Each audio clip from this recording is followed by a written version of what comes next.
Hello YouTube, Multivids Productions here, and I'm going to be doing a comparison between the 160GB slim version and the 80GB fat version. Now these are both great consoles, but some do better than others. Or one more like. Now I'm going to be comparing the power cords, the size, the weight, and even the controllers of both of these consoles. So first, let's start with the slim. So as you can see, it has kind of a matte black finish, no longer the fingerprint magnet that was on the previous version, and it has the PS3 logo on the side rather than PlayStation going across the middle. Rather than touch-sensitive buttons, it has actual buttons that you can press, and they're actually quite positive.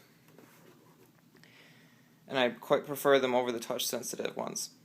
They also illuminate to show when it is on. Now the controller, to match the matte black finish of the PlayStation 3 Slim, is also a matte, which feels quite comfortable in the hand, and it's very nice to hold. And everything overall just feels good. Now, one of the downsides to the Slim is that it only has 2 USB ports, and compared to the fat version, this baby has 4 USB ports. So that's one of the downsides to the Slim version. And now for the power cord. As you can see, it's a normal 2-prong plug, and it ends in an adapter. So all the power source is just inside the PS3 instead of being a separate power brick like an Xbox. Here's a cable to charge your controller. This comes standard with all PlayStation 3s. And now onto the fat. Now the fat has a piano black finish, which is a fingerprint magnet, so don't touch this thing too much, but I don't see why you'd be fondling your PlayStation 3 while playing.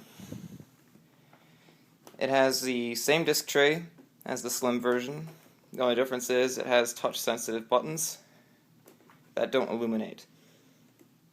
As I mentioned before, it has 4 USBs, and on the back we also have a different power connector, which I'll show the power cable for that later. And on top of that we have a power switch, kind of like a CPU power supply. And the fans are quite large. You know, they're really big in the back. Then onto my favorite part of the fat. There's a little flap here that flips up. And this is all your card readers. You can read SD cards, and then mini SDs, and then you can read CF cards. It's just multi-purpose. It's really nice. So you can import stuff from your PlayStation Portable or your computer, or even a flash drive, because you got stuff from there too. Now the controller, well, that's my clock, sorry. Anyway, to match its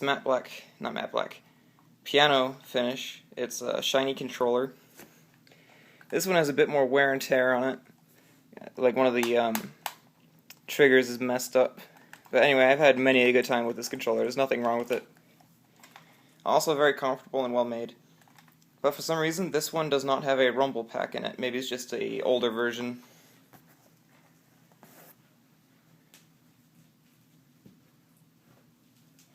And here's the power cord. It's a large 3-prong plug right here, because this thing right here is supposed to keep it from shorting when there's too much electricity. So it might be safer, but I'm not sure if it uses more electricity or not. And here's the end, which is very different from the Slim version. Like here. Here the two plugs are side by side. Here's the plug for the slim, and here's the one for the fat. You can tell a big difference there. Once again, it comes with a controller charger. And now I'm going to show you both of them while being on.